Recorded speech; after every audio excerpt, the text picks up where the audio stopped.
da paz do nosso Senhor Jesus a todos os nossos amados que têm seguido o nosso programa.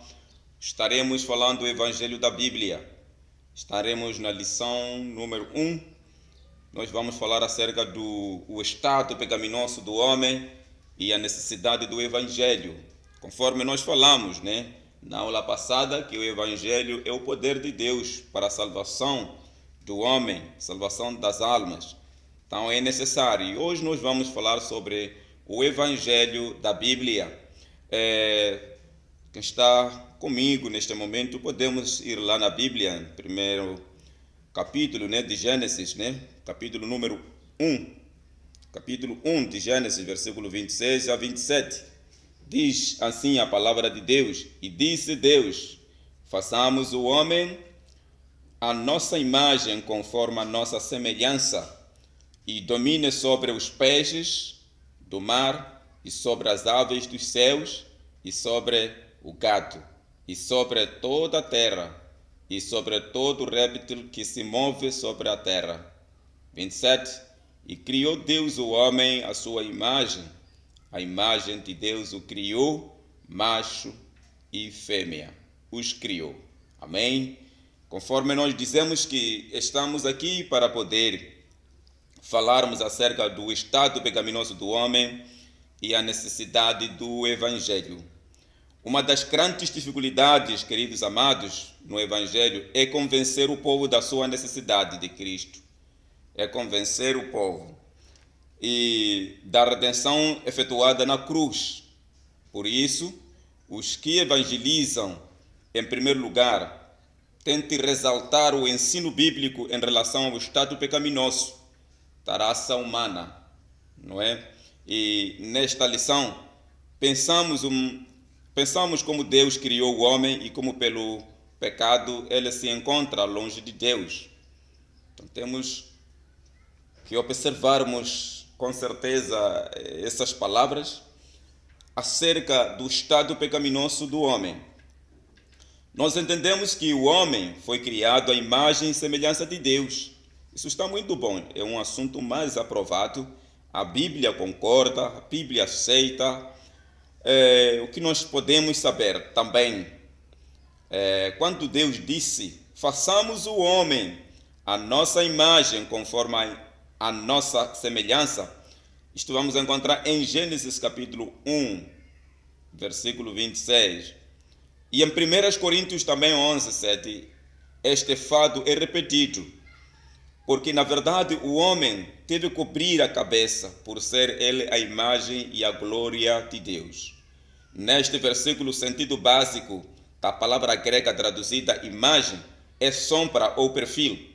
Deus fez o homem à sua imagem, conforme a sua semelhança.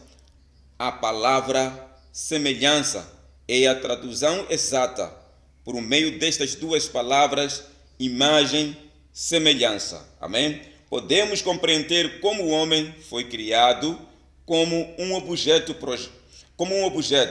Projeta a sua sombra, o homem foi criado como a sombra e na semelhança de Deus. O homem não foi criado à semelhança total de Deus. O Senhor Jesus é a imagem e a semelhança total de Deus. Em Hebreus capítulo 1, 3, nos expressa esta verdade. Ele é Cristo, que é a expressão exata do seu ser. Esta linguagem só pode descrever o Senhor Jesus e mais ninguém. Ele é mais do que uma sombra ou perfil de Deus. Ele é Deus.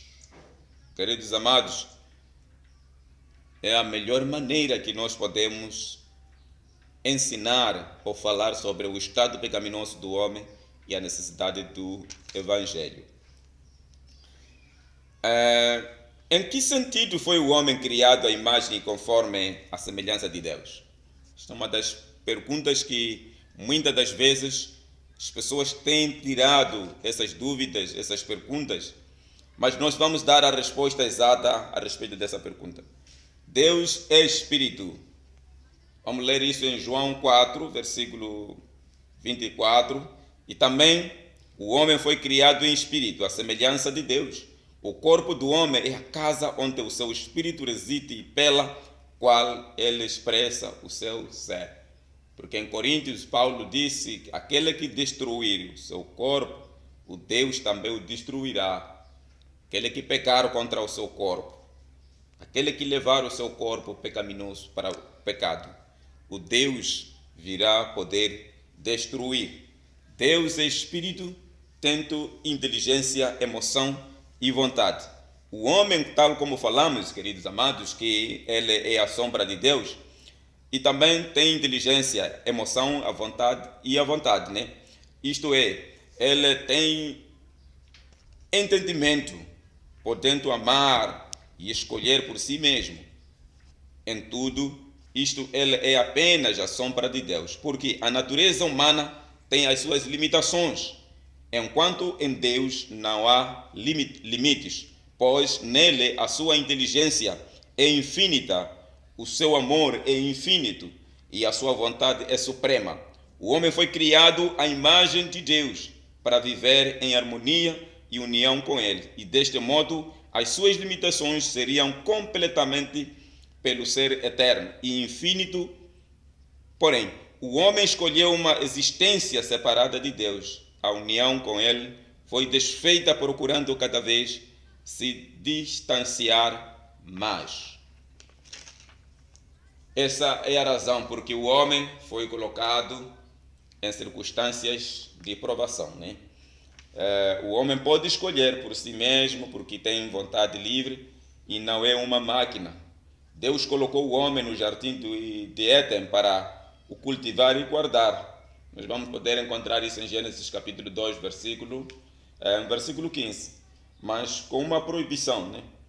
Um limite que ele não podia ultrapassar. O que começou com a aprovação pela presença de tentador, tornou-se uma tentação que teve como desfecho a entrada do pecado no mundo, a queda do homem,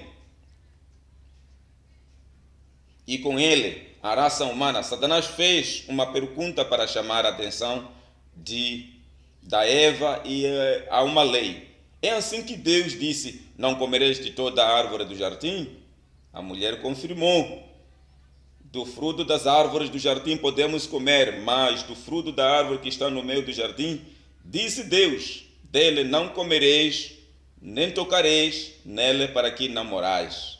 Em seguida, Satanás negou a palavra de Deus. Então a serpente disse à mulher: é certo que não morrereis. Desta maneira, a mulher tinha de escolher ou a palavra de Deus ou a palavra de Satanás, que é a mentira.